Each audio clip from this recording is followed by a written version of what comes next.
ఆంధ్రప్రదేశ్ ముఖ్యమంత్రిగా చంద్రబాబు నాయుడు ప్రమాణ స్వీకారం చేశారు. సరిగ్గా 11:30 గంటలకు నాలుగోసారి ముఖ్యమంత్రిగా చంద్రబాబు బాధ్యతలు చేపట్టారు.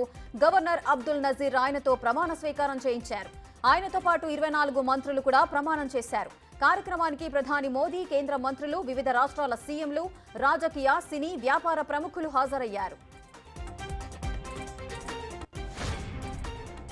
చంద్రబాబు ప్రమాణ స్వీకార వేదిక అతిరథులతో నిండిపోయింది. Megastar Chiranjeevi, super star Rajinikanth, Balakrishna, Nandamuri కుటుంబ సభ్యులు, అదేవిధంగా నారా కుటుంబ సభ్యులు ప్రత్యేక ఆకర్షణగా నిలిచారు. మాజీ ఉపరాష్ట్రపతి వెంకయ్యనాయుడు, మాజీ సీజే ఎన్వి రమణ, కేంద్ర మంత్రులు అమిత్ షా, జేపీ నడ్డా, నితిన్ గడ్కరీ, కిషన్ రెడ్డి, చిరాగ్ పాస్వాన్, మాజీ గవర్నర్ తమిళిసై సహా వివిధ రంగాలకు చెందిన పలువురు ప్రముఖులు సందడి చేశారు.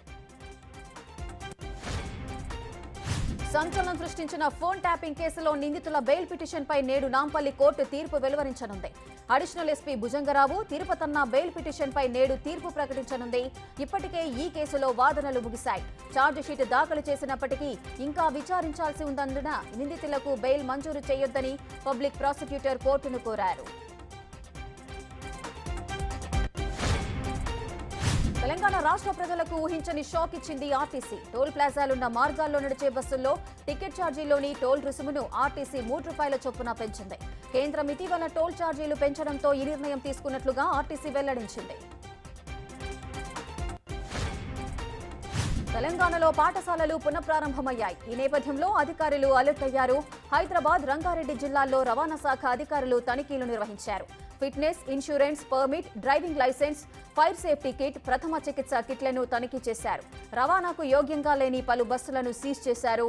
నిబంధనలు పాటించని స్కూల్ బస్సులపై కేసులు నమోదు చేస్తున్నారు. తెలంగాణలో వచ్చే 3 రోజుల పాటు మోస్తరు నుంచి భారీ వర్షాలు కురిసే అవకాశం ఉందని హైదరాబాద్ వాతావరణ శాఖ తెలిపింది. ఈ రోజు, గురు, శుక్రవారాల్లో వివిధ జిల్లాల్లో వర్షాలు కురిసే అవకాశం ఉన్నందున ఆయా రోజుల్లో ఎల్లో అలర్ట్ జారీ చేస్తుంది.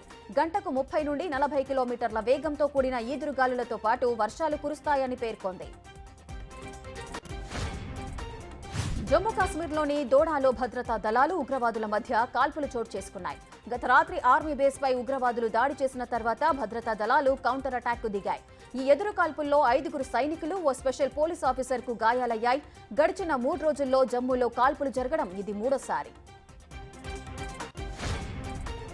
కేంద్రంలో కొత్తగా కొలువుదీరిన కేబినెట్ సభ్యుల్లో 6 100 కోట్ల రూపాయల కన్నా ఎక్కువ ఆస్తులను ప్రకటించారని ఏడీఆర్ఓ నివేదికలో వెల్లడించింది. కేంద్ర సహాయ మంత్రి పెమ్మసాని చంద్రశేఖర్ 5,705 కోట్ల రూపాయల ఆస్తులు ప్రకటించి ఈ జాబితాలో తొలి స్థానంలో నిలిచారు.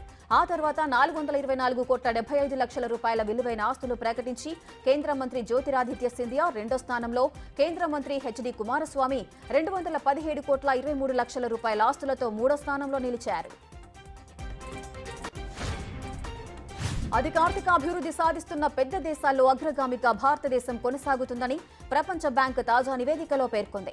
వచ్చే 3 ఏళ్లలో 6.7% వృద్ధి రేటు సాధించే అవకాశం భారత్కు ఉన్నట్లుగా వెల్లడించింది. ఆ తర్వాత 3 ఆర్థిక సంవత్సరాల్లో వృద్ధి రేటు కాస్త నెమ్మదించి 6.7% వద్ద స్థిరపడుతుందని ప్రపంచ బ్యాంక్ పేర్కొంది.